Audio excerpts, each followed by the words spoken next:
안녕하세요. 네. 오늘 처음 뵌 분들도 계실 것 같은데 일단 저는 이현진 평가사라고 하고요. 제가 전자칠판을 오늘 처음 써와서 조금 익숙하지 않더라도 좀 양해 좀 부탁드립니다. 이렇게 하면 자, 이기 스터디는요 진도별로 나갈 예정입니다. 그래서 강의객서 뒤편에 보시면요 일단 1주차부터 11회차로 나눠져 있고 그다음에 우리 3주 정도는 행정법 위주로 돌아갑니다. 하지만 행정법이 여기서 끝나냐? 그건 아니고 이 행정법 개념이요 계속 이제 뒤에 이어져요. 그래서 누적 복습이라고 생각하시면 되고요. 저한테 이제 개인적으로 문의 오신 분들이 많은데 뭐 범위를 알려주시면 안 되냐? 범위는 제가 이렇게 공표를 했고 진도나 아니면 논점을 미리 예상 문제를 알려주시면 안 되냐? 이렇게 물어보신 분들 계셨어요. 근데 제가 고민을 해봤는데 오늘 채점 팀장님이랑 저랑 이제 답안지를 거둔 다음에 1시간 동안 이렇게 분류를 했습니다. 근데 상위, 상, 중, 하 이렇게 답안지를 나눴을 때 상위가 50%였어요. 답안지 상을 일단 점수는 안 하고 먼저 분류를 했거든요. 답안지 전체적으로 보고 이 답안지는 상중하 중에 어디 들어갈까 했는데 답안지가 50%였어요. 그래서 엄살피신 분들이 많았구나. 되게 잘 봤어요. 대체적으로. 그리고 중은 몇 프로냐? 중도 35%. 그 다음에 하가 15%. 대체적으로 봤을 때 한 80% 정도가 굉장히 답안지를 잘 쓰셨습니다. 그래서 원래는 오늘 이제 논점 공개를 하려고 마음의 준비를 하고 왔는데 이걸 보니까 또 꼭 하진 않아도 되겠다라는 생각은 들었어요. 그래서 일단 한 2주, 3주까지 보고 너무 답안지를 못 쓴다 하면은 그때는 논점 한두 개를 알려드릴 수도 있는데 일단 이렇게 진도 범위별로 나가고요. 다음 주는 소송 요건 중심으로 준비해 오시면 돼요. 그래서 소송 요건 뭐가 있죠? 대상 적격, 원고 적격, 협의의 소익, 제소 기간. 요 논점 위주로 공부를 해보시면 됩니다. 자, 그다음에 이제 모두 아시는 분들도 아실 것 같은데 제 네이버 카페가 있습니다. 거기에 카페 등업 신청하시고 이제 거기에 뭐 공부 질문도 올리셔도 되고 원래 수험 상담 게시판이란 거 올렸어요. 그래서 거기에 이제 채점 팀장이랑 제가 상담을 올리면은 이렇게 답글을 달아드리려고 했는데 아무도 안 올리시더라고요. 그래서 그건 없어졌습니다. 없어졌고 대신 뭐라고 했냐면은 이제 수강생 전용 뭐 공부 자료 요거를 게시판을 따로 만들었어요. 그래서 제 수강생 분들은 조금 더 유익한 정보나 자료를 좀 제가 편집을 해서 올려드릴 예정이고요. 공부 질문은 이제 등업을 신청하신 다음에 올라오시면 됩니다. 그래서 요거 카페 요 주소로 오시면 되고 자 이제 바로 오늘 문제로 들어갈게요. 오늘 문제 1번입니다. 100점을 써보신 분들도 있을 것 같은데 처음 써보신 분도 있을 것 같아요. 근데 저는 해설은 문제 1번부터 하지만 문제 풀 때는 뭐다? 순서가 꼭 중요하다? 아니다. 자기가 자신 있는 논점부터 푸시면 되고요. 그리고 이제 저희 테마가 타시험과 간편기출 응용입니다. 그래서 2기 때는 이렇게 타시험 문제를 조금 응용해서 드릴 예정입니다. 자, 우리 문제 1번은요. 보면은 물음 1, 2, 3, 4가 나눠져 있죠. 이렇게 나눠져 있으면 조금 쉬울 수도 있어요. 보면은 부관으로 붙였다 해서 부관의 논점은 누구나 잡았을 거예요. 그래서 행정법을 처음 들었다. 근데 부관을 모른다? 그럼 어떻게 되죠? 행정법 기본 강의 다시 들어야 됩니다. 그러니까 부관이라는 개념 자체는 아셔야 되고요. 보면은 A 시장은 B에 대해 도로 점용 허가를 함에 있어서 도로 점용 허가 이게 뭐가 되죠? 주된 행정위가 되죠. 주된 행정위가 되고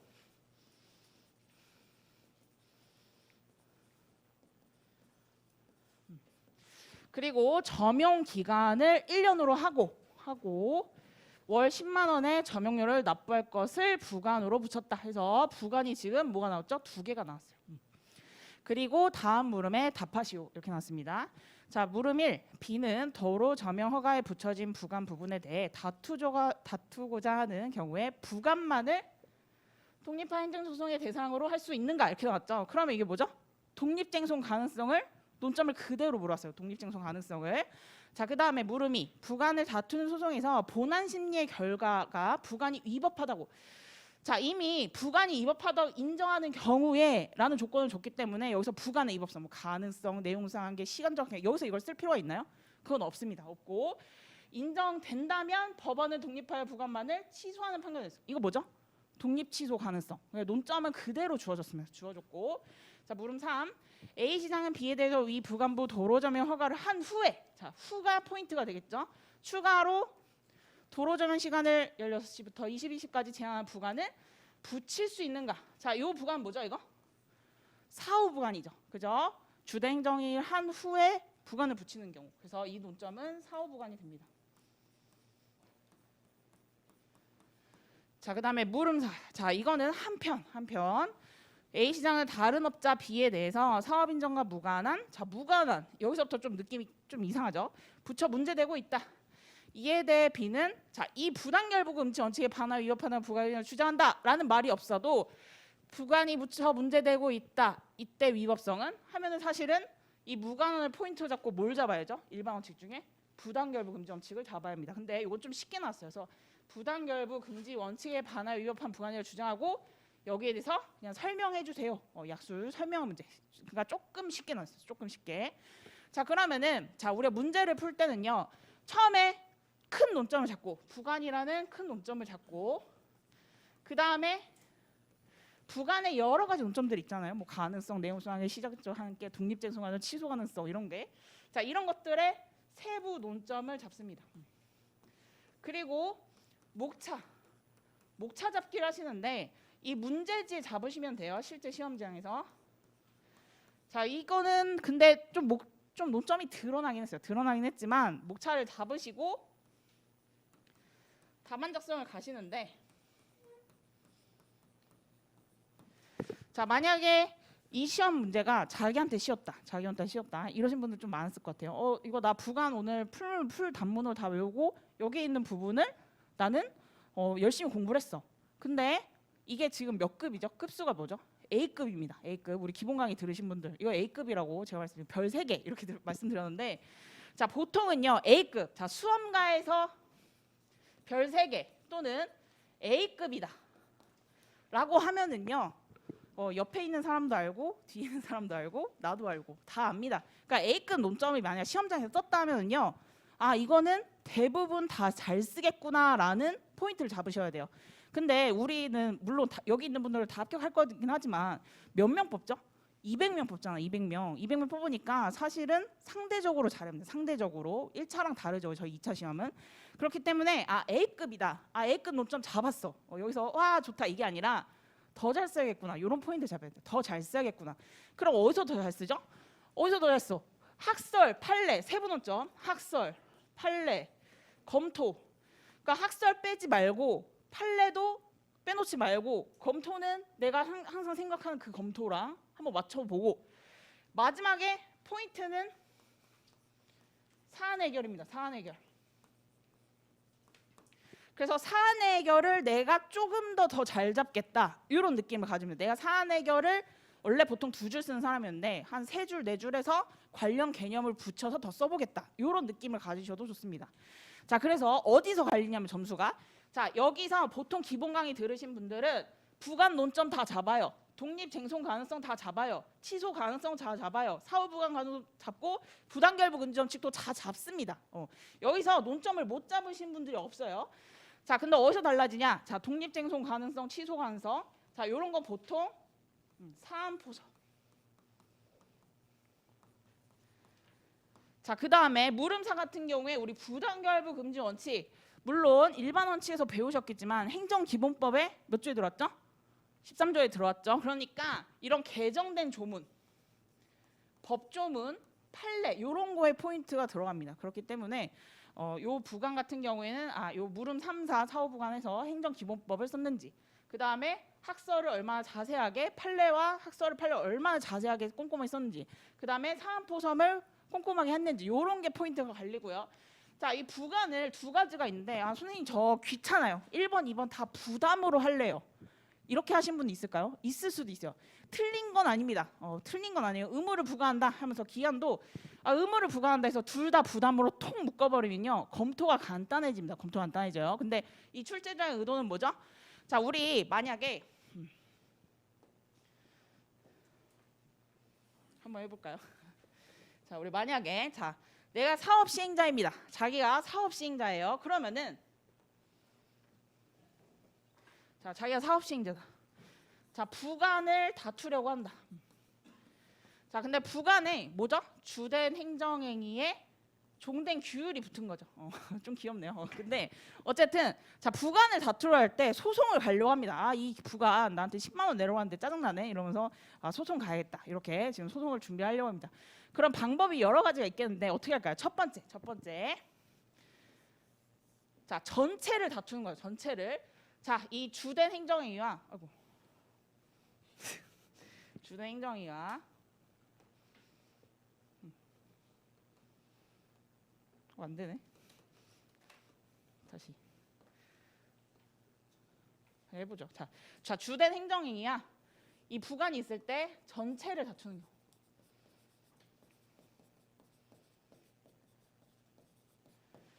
자, 그래서 뭐 사업 인정이 있고 뭐 월 10만 원 내라 하면은 이걸 통째로 취소해 주세요 하고 새로운 사업 인정을 발령하면 되겠죠. 자, 두 번째. 자, 요것만 떼서 이 부관만 취소해 주세요. 취소를 겁니다. 근데 행정청이 거부를 내려요. 그러면은 이 거부에 대해서 거부 처분 취소 소송 가는 방법도 있습니다.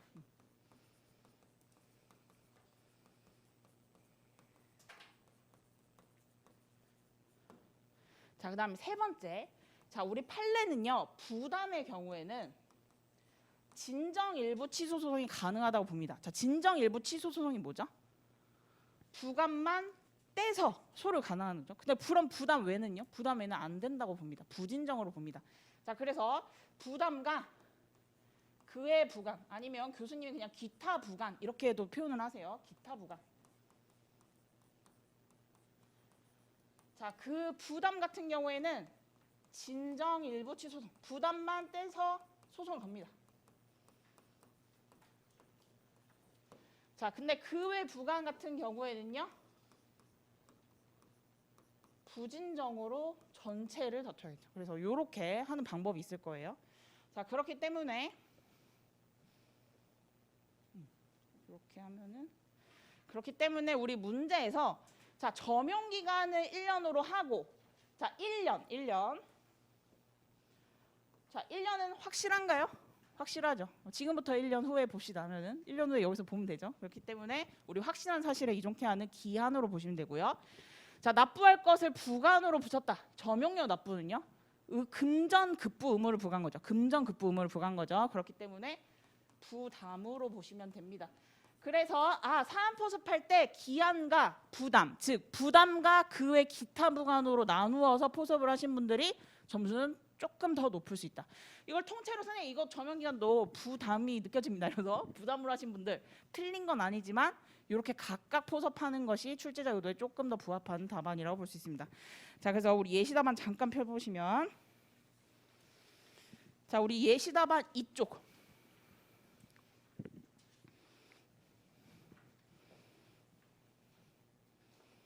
이쪽 보시면은 자, 이쪽 상단에 보시면요. 부관의 종류에는 조건, 기한, 부담, 철학견 유보가 있다. 자, 개념은 이렇게 그냥 한 줄 처리하고요. 대신 사안 포섭을 할 때 동그라미 2번 사안의 경우 도로 점용 허가에 부과된 1년의 점용 기간은 이렇게 해서 주된 행정의 효력 소멸을 장래에 확실한 사실에 의존시키는 부관으로서 기한에 해당한다 해서 개념과 포섭을 같이 넣었어요. 마찬가지로 점용료도요. 점용료는 도로 점용 허가에 부과는 월 10만 원으로 행정이 상대방에게 자, 금전급부 의무 여기다 밑줄을 부과하는 부관으로서 부담에 해당한다 해서 개념과 사안 포섭을 같이 들어왔습니다. 그래서 이렇게 각각 나누어 주는 게 점수를 얻기에 조금 더 유리합니다. 자, 그다음에 우리 독립쟁송 같은 경우에는요. 부담 가능성설, 동그라미 분리 가능성 기준설, 전면 근저설, 부분전 이렇게도 많이 외우셨을 텐데요. 혹시 저를 처음 보시는 분들은요. 선생님 저는 기본서 공부할 때 요 학설로 안 돼 있다는데요. 그다음에 뒤로 넘겨 보시면은 그다음에 물음 같은 경우에 부관만 독립할 취소 판결이 가능한지 여기서 기소가 재량으로 나누고 있죠. 부정설, 긍정설, 그다음에 분리 가능성 기준으로 하는 제한적 긍정설 이렇게 있는데 자, 선생님 저의 책은요. 요 학설로 안 나와 있다는데요. 상관없습니다. 자, 이 부관 같은 경우에는요. 교수님마다 모두 다릅니다. 그러니까 학설을 정리하는 것과 이제 판례 입장을 다룰 때 다 다르게 해요. 그렇기 때문에 저를 같이 기본 강의 따라오신 분들은 요대로 정리를 하시면 되고 만약에 내 기본서가 다른 학설로 정리되어 있다면요. 그 기본서 위주로 쓰셔도 됩니다. 대신 독립쟁송 가능성 그다음에 요 취소 가능성 같은 경우에는 논점은 맞추셔야 돼요. 근데 안에 있는 학설은 다르게 쓰셔도 상관없습니다. 자, 그래서 우리 사 쪽으로 오시면은 마찬가지로 사안 검토 및 사안의 경우에는요. 점용료, 점용 기간을 각각 따로 포섭을 했습니다. 그래서 이 부분만 좀 포인트 잡아서 봐주시고요. 그다음에 넘겨보시면 5쪽. 자, 사후부관. 자, 우리 행정기본법 17조에 사후부관이 들어왔는데 왜 이 학설 판례를 쓰나요? 이렇게 물어보시는 분도 있습니다. 행정기본법 법조문대로 해야지. 왜 학설 왜 이제 적어요? 이거 학설 이제 고리타분한 거 아닌가요? 라고 물어보신 분들이 가끔 계세요. 자, 근데 우리 교수님들의 주장이잖아요. 학설이 사실 보면은 그러니까 권위 있는 학자들의 주장인 견해잖아요. 견해. 그분들이 아직 안 바꾸셨어요. 아직 안 바꾸셨고, 그다음에 부정설, 긍정설, 제한적 긍정설이 있는데, 제한적 긍정설이 판례의 입장이자 이 부분을 어떻게 했다? 입법화했다. 행정기본법에. 그렇기 때문에 일단 견해는 아직 있기 때문에 부정설, 제한적 긍정설, 그다음에 긍정설 요거를 학설을 적어 주시고, 그다음에 3 검토 및 사안의 경우를 볼게요. 자, 생각건데 여기 쭉 밑줄칠게요. 행정기본법 17조 제3항에 따라 법률의 근거가 있는 경우, 자, 법률의 근거가 있는 경우 밑줄, 당사자 동의가 있는 경우 밑줄, 그다음에 사정 변경 밑줄. 자, 요 세 가지는요 원래 있었어요. 원래 판례 입장과 제한적 근거설에 놓은 거였는데 이거 됐다? 기본법에 들어온 것이다. 그렇기 때문에 일단 학설을 적어주시고, 학설 판례 적어주시고, 검토 및 사안의 경우에서 이것을 플러스 알파 합시다. 그래서 행정기본법에 요런 사정이 있는 경우에는 사후부관이 가능하다고 된다 하고 하신 다음에, 사안은 도로 조명의 시간을 제한하는 내용의 법률이 있다는 사정은 보이지 않으며 B가 동의한 사실도 없다. 따라서 사후적으로 부과하는 것은 허용되지 않는다라고 했는데, 자, 지금 이거 뭐죠? 문제에서 제대로 안 알려주고 있죠. 뭐 새로운 법령이 있다, 아니면은 이 사람이 동의를 했다, 이런 게 지금 이 사안에 있나요? 이거 제가 만든 문제가 아닙니다. 이거 기출문제. 자, 이런 경우에 어떻게 하죠? 이런 경우에 문제에서 제대로 안 나있는데 동의나 사정 변경 어디서 보나요? 자, 이럴 때는 가정적 포섭을 해야 합니다. 가정적 포섭. 따라서 저는 부착이 안 된다라고 보고 동의한 사실도 없고 법률도 없다라고 했는데, 만약에 나는 부착이 가능하다라고 쓰고 싶으신 분들은요, 검토를 그런 것도 해요. 만약에 법률이 있다, 아니면은 동의한 사실이 인정이 된다면 부착이 가능하다, 이렇게 반대적인 결론을 쓰셔도 됩니다. 자, 그다음에 우리 6조 오시면 부당결부 금지 원칙은요, 의의 및 근거의 맨 마지막 줄에 행정기본법 13조 여기다 밑줄 쳐봅시다. 그래서 요런 게 들어가냐, 그러니까 옛날 과거에 공부하신 분들은 요런 거를 추가하시면 안 돼. 요즘 새로 공부하신 분들은 기본법을 딱딱 쓰세요. 기본법 딱딱 쓰세요. 그래서 행정기본법 13조와 그다음에 그 요건을 써주시면 됩니다. 자, 그래서 우리 문제 1번 같은 경우에는 별 3개로 정리하시고요. 자, 이 경우에 우리 부가는 우리가 기출된 지 좀 지났어요. 근데 우리 타시험 기출에서 자주 나오고 있고요. 타시험에서는 주로 뭐가 나오고 있냐? 사후부관 가능성이 나오고 있습니다. 그래서 부관을 정리할 때 독립쟁송 가능성, 취소 가능성, 그다음에 부관의 위법성인데, 부관의 위법성에서 제일 중요한 게 부당결부 금지 원칙입니다. 1번 원칙. 그리고 기본법에 들어왔기 때문에 충분히 이렇게 부관과 엮어서 나올 수 있습니다. 그래서 요거는 잘 정리해 주시길 바랍니다. 자, 그다음에 우리 2번. 자, 우리 2번 같은 경우에는요. 자, 보시면은, 자, 우리 맨 마지막 줄 볼게요. 자, 이렇게 사실관계가 있으면 문제를 딱 봤을 때 맨 마지막 줄 볼게요. 자, 보면은 그 취소송을 제기했고 갑의 소제기에 대해서, 자, 법원은 인용 판결이 가능한가 이렇게 나왔습니다. 법원은 인용. 자, 우리가 이거 우리 유형으로 공부했을 때 몇 유형이었죠? 2유형이었죠. 그러면은 우리 뭐죠? 이게 소송 요건과 소송 요건만 달아주면 되나요? 아니죠. 모두 같이 해야죠. 위법성도. 그러니까 인용 판결 가능한가. 근데 만약 여기 단 소송 요건을 모두 충족한 것으로 보인다라고 하면 위법성만 판단하면 되는데, 이런 거 없죠 지금 문제에. 그러니까 소송 요건, 위법성. 머리에는 그러면 이 두 가지의 큰 쟁점을 잡으면 되겠구나라고 생각하시면 돼요. 자, 근데 약간 숨었죠 논점이. 자, 보시면은 위로 올라가시면은 국토교통부 장관은 국토법의 38조 이하요. 그래서 우리 문제는 참조 조문이 주어졌어요. 갑소의 토지가 속해 있는 서울시 노원구 상계동 땡땡번제 일대 지역을 개발 제한 구역으로 지정했다. 뭔가 있어 보이죠? 뭔가 좀 느낌이 안 좋아. 이런 게 딱 뭐죠? 이거 지금 용도 구역이죠. 용도 구역 지정이죠. 그죠? 구역. 갑의 토지는 나대짐에도 불구하고 당해 구역의 지정으로 인하여 건축물의 건축, 공작물의 설치 및 토지 형질 변경 등이 제한하게 되었고, 토지 가격도 대폭 하락이 예상된다. 아직 하락하지 않지 예상된다. 이에 갑은 자신의 토지를 제외하더라도 개발 제한 구역 지정 목적을 충분히 달성할 수 있고, 그리고 개발제한 구역 지정으로 달성되는 공익 이런 게 나오네. 공익보다 침해되는 자신의 사익이 더 크기 때문에 당해구역의 지정은 재량권의 일탈 남용한 위법한 처분에 해당한다고 주장한다. 그래서 취소송을 제기하였다 이렇게 나왔습니다. 자 그러면은 여기서 많이 헷갈리셨을 것 같아요. 만약 처음 공부했다 하면은 위법한 처분. 그러니까 처분이고 이에 따른 위법성을 검토하면 되지. 자 만약에 처분이었을 때 위법성 우리가 보통 뭘로 판단했죠? 뭐 우유기 이런 거 기억나세요? 우유원칙, 유보원칙, 기속재량인지. 그러면 만약 재량이었다. 재량이라면은 이때 재량의 위법성은 어떻게 검토하죠? 일탈 남용을 검토하죠. 일탈 남용. 여기까지 보이나요? 일탈 남용? 여기까지 보이나요? 그리고 이 사람도 재량권의 일탈 남용한 위법한 처분이라고 주장을 하고 있어요. 그러면 재량의 위법성 검토하는 거 아닌가라고 생각을 할 수 있겠지만, 자 우리 참조조문 볼게요. 참조조문. 자 문제지에 있습니다. 문제지 참조조문.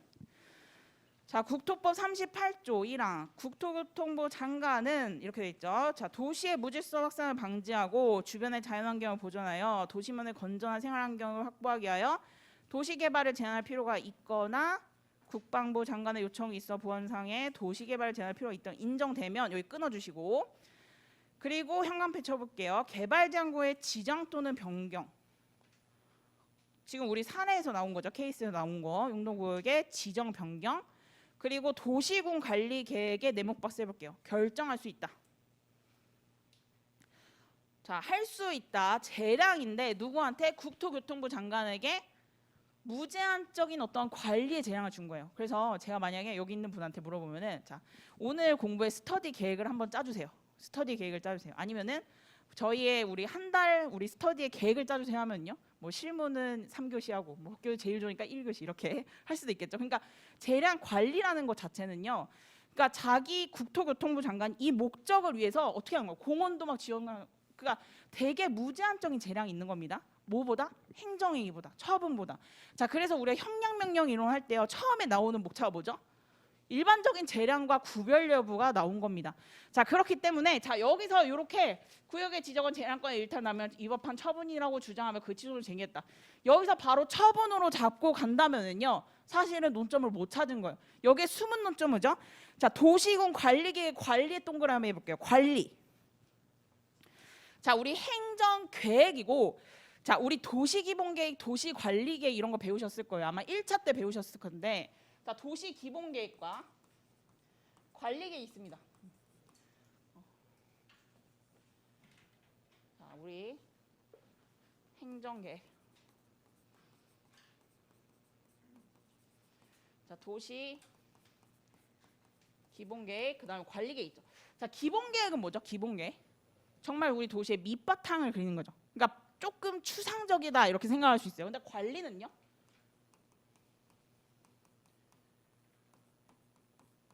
이런 것들이죠. 용도, 구역, 지구 같은 경우. 그렇기 때문에 이것은요. 이 지정이 되면서 그 토지 소유자는요. 제한을 받을 수가 있습니다. 자, 그래서 우리가 판례 입장은 뭐죠? 도시기본계획은 처분성이 없고 도시관리계획은요. 판례가 뭐라고 하죠? 처분성이 있다고 합니다. 자, 만약 이 개념을 알았다면 도시관리계획으로서 지금 개발제한 구역 지정이 됐기 때문에 이것은 뭐다? 행정계획이다 라는 걸 잡으셔야 합니다. 이것은 행정계획이구나 라고 잡으셨으면은 자, 우리가 문제 어떻게 푼다? 대논점을 잡는다. 행정계획을 잡았습니다. 행정계획 논점이 나왔구나. 그러면 이 행정계획에 따라서 우리의 큰 틀에 맞춰서 목차를 배분해줘야 합니다. 소송 요건과 위법성을 깔아줘야겠구나. 답은 뭐다? 답은 법원의 인용 판결이 가능하다, 가능하지 않다로 내주시면 되는 거예요. 그럼 그 과정을 보여줘야 돼요. 그 과정을 어떻게 보여줄 것인가. 자, 그러면은 우리 행정계획의 큰 논점을 잡았다. 그럼 세부 논점은 소송 요건에서요. 우리 행정계획에서 제일 중요한 게 뭐냐면은 처분성입니다. 이 행정계획의 성질을 뭘로 볼지. 자, 우리 행정계획을 어떤 성질을 보냐에 따라, 입법행위로 보냐에 따라, 아니 행정행위로 보냐에 따라 그 계획의 성질이 달라집니다. 그래서 우리 예시담안 7페이지 오시면은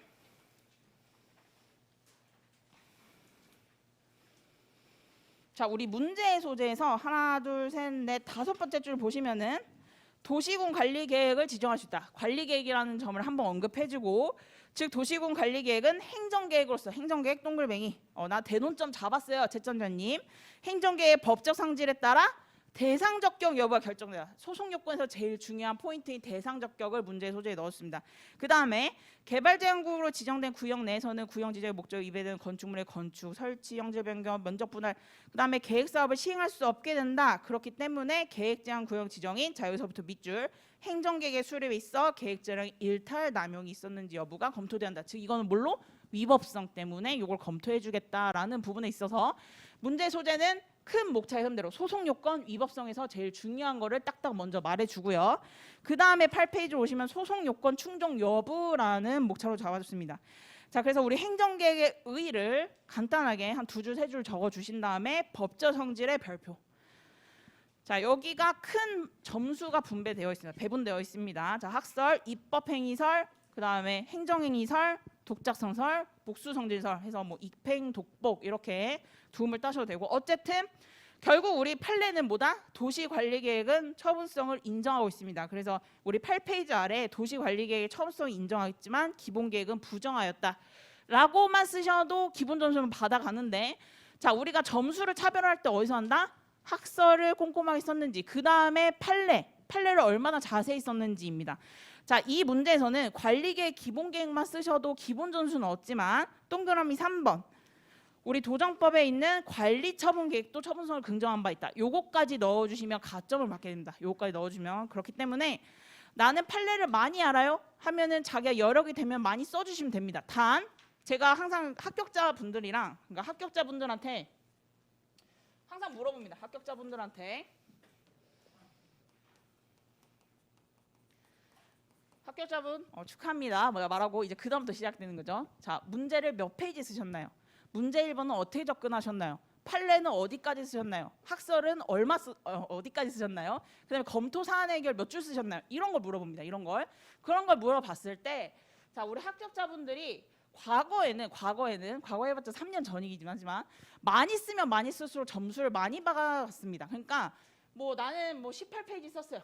18페이지 썼어요. 이러신 분들 점수가 높았어요. 자, 근데 요번에는요, 저 18페이지 썼어요. 18페이지 썼어요. 라고 했는데 점수는 중간 점수. 이상하다. 이 정도 점수였으면은 작년에 한 5점에서 10점은 더 받았을 텐데 라는 생각이 드는 그런 분들 있었습니다. 자, 올해는, 그러니까 작년에는 어떻게 채점했냐면은 정말 논점을 맞췄는지, 이게 1번. 그러니까 논점을 틀리면요, 얄짤 없었어. 그러니까 논점을 틀리면 40% 밑 막 이렇게. 근데 논점을 맞췄어? 그럼 70% 이상 막 이렇게 받았습니다. 그리고 판례. 자, 어떤 분은 저는 그냥 이거 몰라서 판례 아는 걸 싸그리 다 썼습니다. 다 쓰고 나왔어요. 이러신 분도 있었는데, 그런 분들이 생각보다 점수가 낮은데요? 이렇게 말했더니, 근데 몰라서 그냥 아는 판례만 쓰고 났어요. 이러는 거예요. 그래서 뭐지 해서 판례 그러면은 쓴 거 다 말해봐라. 그래서 체크를 했는데 거의 논점과 관련이 없는 것들. 그렇기 때문에 논점과 그래도 관련 있는 판례를 썼다면요, 점수는 매우 높았고, 그리고 페이지. 자, 페이지 수. 저는 일단 예시담발 16P 기준으로 씁니다. 그러니까 16P가 딱 100점, 그러니까 60점, 60%라고 생각을 해서 요 정도 쓰면은 실제 시험장에 쓸 수 있고 고득점을 할 수 있다라고 하시는데, 이렇게 보는데, 자, 이 밑으로.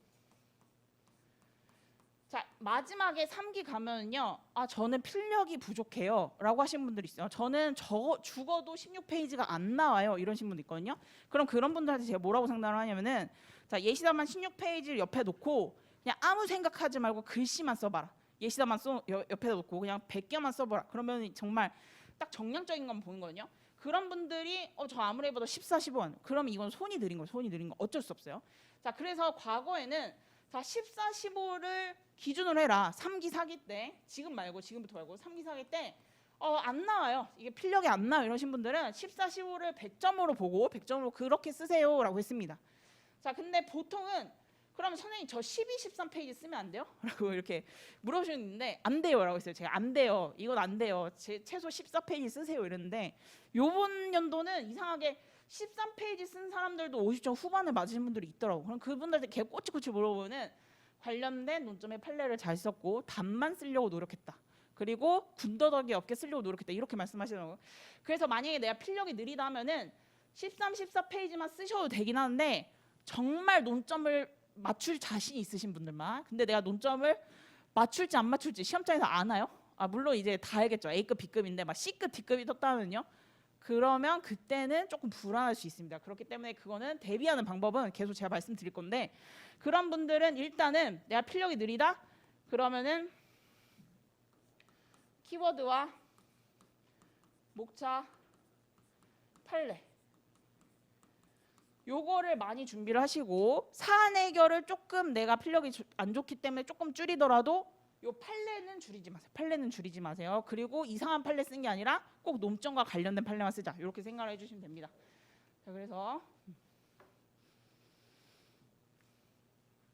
자 그래서 우리 행정계획 같은 경우에 우리 도정법에 있는 관리처분계획까지 쓴다면 플러스 알파다. 플러스 알파다. 자 그다음에 우리 9쪽에 있는 검토 및 사안의 경우 보시면은 우리 사안은 개발제한구역 지정은 일정한 행위 제한의 효과가 발생하는 바 처분이다. 행정소송법상 처분이다. 그래서 대상 적격이 인정된다. 자 그래서 우리 행정계획에서는 보통 대상 적격만 많이 문제가 되는데 우리 소적법성을 보시면은 갑은 국장이 개발제한 지정으로 인하여 건축물의 건축, 현재 병역 금지, 일정한 행위 제한을 받고 있으므로 자 원고 적격이 인정된다. 밑줄. 또한 소송을 통해서 당해 구역지정의 효력이 소멸되며 권리구제가 가능하므로 협의의 소위 인정된다. 밑줄. 갑은 처분청이 국장을 피고로 제소기간 내에 소를 제기하면 된다 해서 피고와 제소기간 밑줄. 자 우리 대원 피소기가 다 나왔는데 대상 적격만 학설과 판례 검토에 따라서 처분성이 있다고 입증하고 원고, 협의, 소익, 피고 적격, 제소기간 이건 어떻게 했죠? 간단하게 가정적 포섭을 했습니다. 그래서 별다르게 여기 원고 적격 뭐 상대방이 알고 봤더니 제3자였다 이런 식으로 나오지 않는 이상 나머지는 가정적으로 포섭해서 있다고 보시면 돼요. 그러니까 소송 요건 같은 경우에는 제소기간 날짜 몇 월 며칠 날 소를 제기했다 이런 거 없죠. 그렇기 때문에 소송 요건 같은 경우에는 문제에서 뉘앙스가 없으면요. 제소기간 몇 월 며칠 이렇게 없으면은 있다라고 가정적으로 보세요. 있다라고 가정적 포섭. 그래서 충족되었다라고 가정적으로 포섭을 하시면 됩니다. 그래서 결국 소송 요건 충족 그 다음에 뭐죠? 위법성 검토를 하면 돼요. 위법성 검토.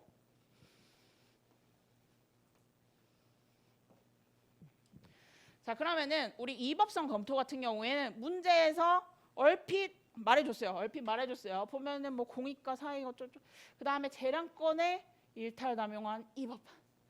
자 근데 여기서 우리 이게 행정계획이었다. 그럼 행정계획도 똑같은 재량행위로 기준으로 판단하냐? 그것은 아니다. 그래서 우리 10페이지 보시면은 양가로이 계획재량과 일반 행정재량의 구별 여부 요 목차를 써주시고 질적 차이 근정설을 택하셔야지 그 다음에 형량 명령을 쓸 수 있습니다. 여기서 만약에 질적 차이 부정설이 저는 맞다고 생각을 합니다. 선생님 그럼 질적 차이 부정설로 가면 안 되나요? 가면 어떻게 되냐면 재량의 일탈남용으로 검토를 하셔야 합니다. 그러면 행정계획에서 사실은 이 출제자가 원하는 답안을 볼 수 없는 거여서 여기서 질적 차이 긍정설을 택하시고 형량 명령 위반 여부를 써주시는 게 일단 좀 출제자의 그 의도에 부합하고요. 그다음에 넘겨보시면은 내용을 써주시는데 우리 11페이지 오시면은 형량의 하자. 그래서 혜택, 흠결, 과오, 오형량 이렇게 종류로 써주시고 자 관련 판례 조그만한 별. 방가로세 관련 판례 조그만한 별. 그래서 요 판례를 적어주시면서 이제 개발제한 구역 지정 위법성을 보시면은 밑에 하단에 당해구역의 지정 목적은 근거법인 국토법에 적합하고 그 다음에 구역 지정 수단은 목표 실현에 적합하다고 보며 절차에 있어서는 설문에 별다른 하자가 없으므로 적법하다. 또한 국장이 당해 토지 개발 제한을 지정하면 형량이 해탈하거나 흠결하거나 오형량 사정은 보이지 아니한 바 이것도 앞에 가정적 포섭이죠. 가정적 포섭. 그래서 형량의 하자는 인정할 수 없고 주장의 이유는 없다고 할 것이다 라고 돼 있죠. 자 문제에서 아니다 선생님 이 사람이 주장이 타당해요 라고 끌고 싶으면요. 그러면은 요 문구를 살리셔서 충분히 달성할 수 있고 그 다음에 자기 신의 사익이 더 크기 때문에 이때 이 형량이 잘못돼서 위법하다 라고 끌어오셔야 됩니다. 그러니까 요건 열린 견머리예요. 그래서 이때는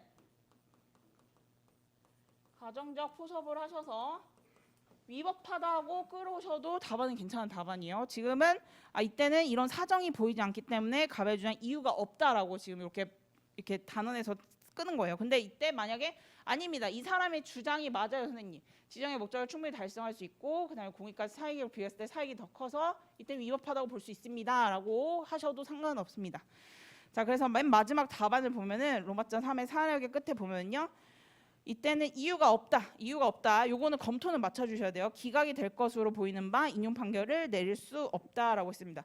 만약에 아니에요. 저는 갑의 주장이 타당해요라고 하면은 결론은 뭘로 해야 되죠? 인용 판결을 내려야 할 것이다. 이렇게 쓰시면 됩니다.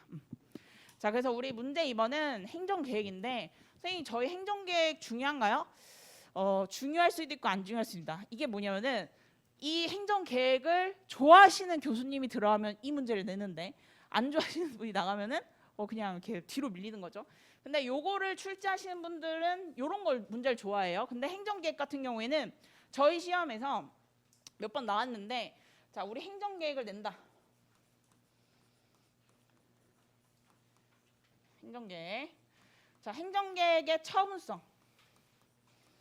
자, 요게 제일 최다 출제됐습니다. 저희 시험과 타 시험에 다 이렇게 통합을 했을 때는 이 법적 성질, 처분성 여부를 제일 많이 냈고요. 자, 두 번째.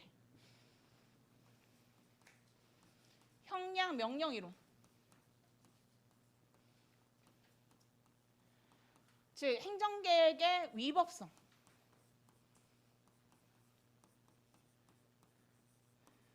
자, 타 시험에서 조금 어려운 문제는 요 위법성을 끌어오는 것도 가끔 보입니다. 자, 그다음에 세 번째. 이게 제일 어려운데요. 자, 교수님들 문제 가끔 있습니다. 교수님 문제와 그다음에 타 시험에 있는데 저희 시험에 아직 안 나왔어요. 자, 우리 행정계획 할 때 기초조사라는 경우 있어요. 기초조사. 이때 기초조사에 하자. 그래서 행정계획에 있어서 이 기초조사는 아마 관련 참조조문을 줄 겁니다. 기초조사의 내용을 파악하고 이 하자가 무엇인지 이런 걸 한번 타 시험에서 한번 낸 적이 있습니다. 그래서 보통은 일단 요거 1번, 2번을 준비하시면은 제일 기본이고 요거는 조금 어려운 문제가 나올 때 이런 문제도 나온다라고 생각을 하시면 될 것 같습니다.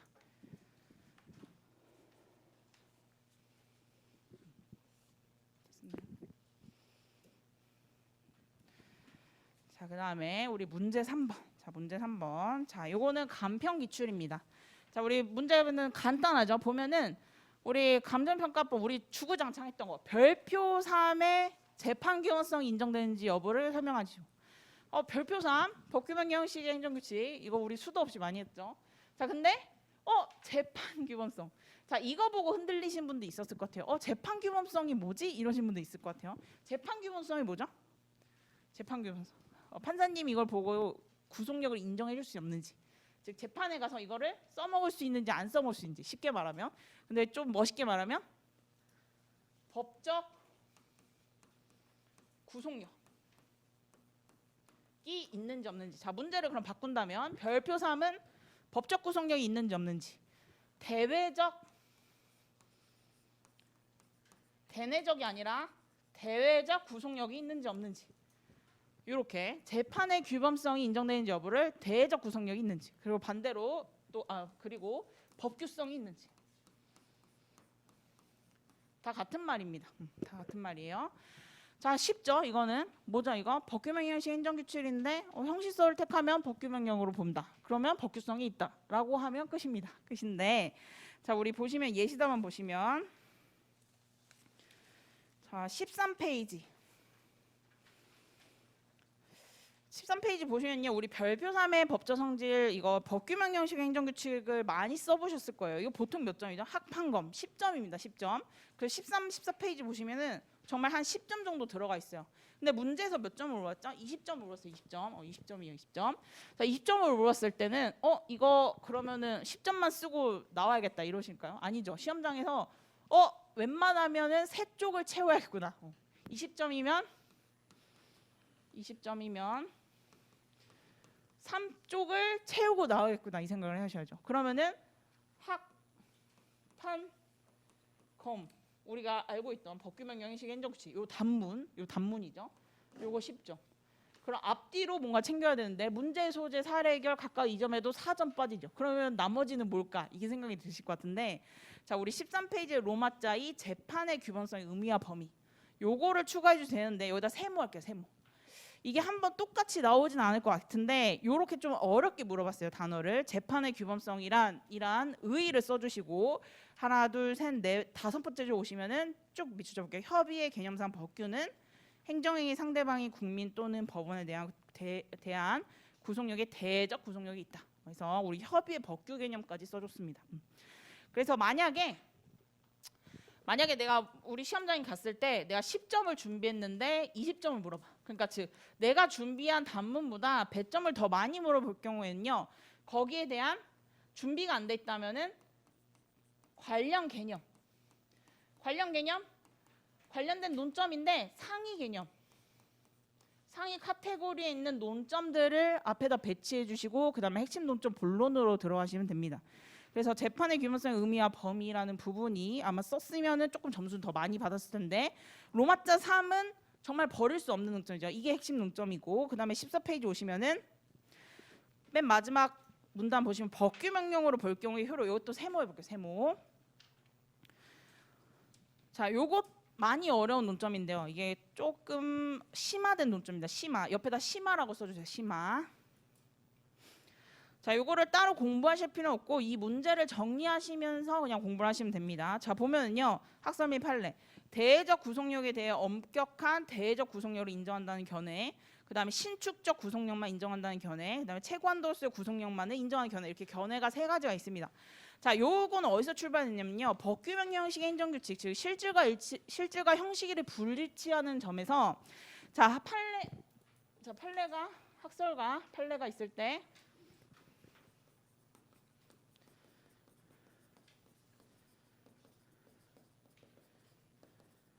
자, 행정규칙은 행규로 쓸게요. 자, 법규 명령 형식의 행정규칙 같은 경우에 있어서 우리 이 법규 명령을 인정하면은 어디까지 법규성을 어디까지 인정해 줄 것인가의 문제인데 일반적인 법규성 아니고 이렇게 별표 3처럼 제재적인 처분 기준일 때 이 견해가 대립합니다. 자, 그러면은 이 제재적인 처분 기준이 어떻게 생겼죠? 우리 별표 3을 떠올리면 쉽죠. 이렇게 표가 돼 있고 여기에 뭔가 위반한 것들이 써 있고 뭐 1차 위반, 2차 위반 이렇게 있죠. 자, 근데 1차 위반, 2차 위반으로 갈수록 어떻게 되죠? 그 강도가 세지죠. 1차 100만 원 했어. 그럼 2차는 뭐 300만 원 이렇게 되죠. 자, 근데 신축적 구속력이란 뭐냐면요. 이런 제재적인 처분 기준에 있을 때 이 표에 대해서 100만 원, 300만 원 있지만 이거를 신축적으로 적용이 가능하다. 즉 가중 감경이 가능하다고 보는 거예요. 가중 감경이 가능하다. 자, 그다음에 최고 한도로서의 구속력을 인정한다는 견해 같은 경우에는 이 제재 기준에 이 100만 원, 300만 원을 최고한다고 그 아래에서 범위를 지정이 가능하다. 자, 그다음에 엄격한 대외적 구속력은 이 표 자체를 적용해야 돼. 표 자체만이 중요하다. 자, 근데 여긴 이거 뭐가 문제가 됐을까요? 정말 우리 법규 명령 형식 행정규칙 할 때 맨날 쓰는 거 있죠. 구청소년법 시행령상 가진금 부과기준. 요때 문제됐던 논점에서 출발한 견해입니다. 그렇기 때문에 사실 여기에 뭐만 추가되면 2분의 1을 가중 감경할 수 있다. 이 표를 정할 때 2분의 1 가중 감경할 수 있다라고 하면은 이 견해는 사실은 무력화가 됩니다. 왜? 법에서 2분의 1 가중 감경할 수 있으니까 100만 원? 근데 너는 뭐 부동산 공시법에 뭐 이바지를 했고 너 성실성 뭐 의무했고 감경해야겠네. 이렇게 되는 거죠. 그렇기 때문에 여기는 세모하고 심화하시는 게 사실은 이런 규정이 없을 때 문제되는 학설입니다. 근데 요거는 플러스 알파로 심화된 내용을 썼습니다. 그래서 요거는 꼭 안 쓰셔도 돼요. 그래서 제일 잘 써야 되는 것보다 로마자 3의 별표 3의 법적 성질입니다.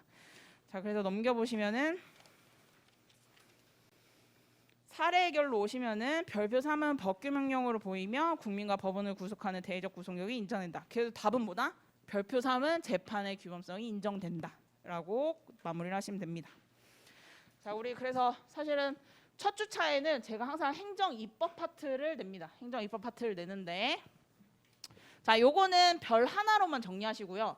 법규명 형식의 행정규칙의 항판검을 모르신 분들 많이 없을 것 같아요. 근데 만약 몰랐다면은 꼭 정리하셔야 되고, 다만 문제에서 이런 키워드로 물어봤다는 것만 정리하시면 됩니다. 그래서 우리 한참 전이죠. 20회죠. 재판의 규범성이 인정되는 여부라는 물음으로 물어봤구나. 요것만 포인트를 잡으시면 됩니다. 그래서 이렇게 정리하시면 되고, 자 이제 문제 4번. 자 요거는 서비스 문제였어요. 그래서 자기소개 법리를 물어봤고, 자 이걸 아마 모르신 분들 없을 것 같아요. 이게 기본 논점이고 별 2개로 정리하셔서 혹시 내가 못 내었다 하시면 오늘 외우시면 됩니다. 다만 우리 예시담안 16쪽을 보시면은 여기서 이제 요건을 보시면요. 요건 16쪽에 로마자 이 요건을 보시면은 설례 불효설, 일회 설례 충분설, 행정관설. 자, 요 학설 3가지를 적으신 분들이 조금 점수를 높게 받아요. 그래서 요런 학설이 있다는 거. 그래서 혹시 못 적으셨으면 요것만 체크해서 보시면 됩니다. 네, 그래서 우리 문제 4번 간단히 정리하시면 되고요. 우리 일반 원칙은 다 외워야 돼요. 비례 원칙, 신뢰보호 원칙은 너무 많이 써가지고 오늘 자기구속법리, 부당결부 금지 원칙 요 위주로 냈습니다. 그래서 우리 다음 주는 소송 요건 중심으로 해보시면 되고요. 그리고 이제 질문 같은 경우에는 그 제 네이버 카페 공부 질문 해주시고, 그 다음에 상담 같은 경우에 제가 이제 수업 끝나면 항상 남아 있을 거니까 저한테 따로 오시면은 상담이나 아니면 수험 질문 좀 받겠습니다. 네, 오늘도 많이 수고하셨습니다.